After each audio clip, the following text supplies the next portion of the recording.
right, Benny, let's get ready to kick off the second quarter. This again is Ben and Barry on football. You can find us at www.benandbarryonfootball.com, as well as social media, Facebook, Twitter, YouTube, and on podcast, Spotify, Apple, and Anchor podcasts. All of that being said, Benny, man, after last week, okay, we're going to talk about points. So this came up. Bucky Brooks on one of the shows, they were talking about MVPs, and he said, I think they should consider kickers for MVPs. He said they score the most points on the team. He's right. He's right. They do. So I said, okay. I said, that's, let me go look. And he said something like the top 15 scorers in the league are all kickers. Mm-hmm. Okay. So I picked out a few kickers and took a look at the amount of points that they scored, and then looked at them relative to the total team points to come up to see what percentage of the points for that team did the kicker actually score. That's pretty cool. I like that. You like that? A little bit of math. As you can see, Nick Folk for the Patriots, 32%. Him and Daniel Carson for the Raiders both put up 150 points themselves. The Raiders, actually, because they scored less, his percentage was 40. He had the high of this group that I looked at.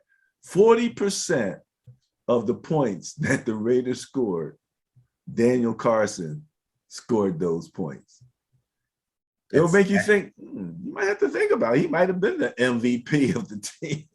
That's actually Carlson. Is it Carlson? I'm glad you think. Yeah. Correcting me.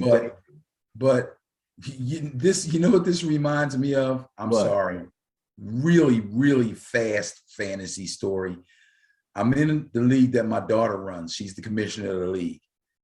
And there's a guy in the league that always has these goofball ideas. To me, I'm sorry, in my opinion, has all these goofball ideas about rules and rule changes. And he's like, why don't we add another flex player who could be either a running back, a tight end, or a wide receiver, and do away with the kicker? He says kickers never do anything. I'm like, dude, you never watch football games.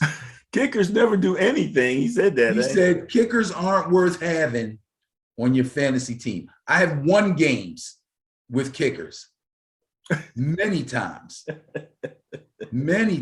especially in fantasy, because anything over 45 yards, you get more than 3 points for it. Oh, okay. Yeah, a kick from 0 up to like 39 is worth 3, but 39 to 49 is worth 4, and 50 and plus is worth 5. So I've been down 5 with nobody left but my kicker, or down 4 or down 3 with nobody left my kicker, and he kicks a 50-yarder and I win the game. So don't tell me about, I understand the value of kickers. I think this is a big deal here. This is a good thing. Interesting. Okay, well, we'll talk a little bit more about it again. Evan McPherson, his name popped out because that's where I live at. 28%. The Niners, 23%. And Matt Gay, 31%. So that's an interesting thing right there. The Niners are supposedly good in the red zone.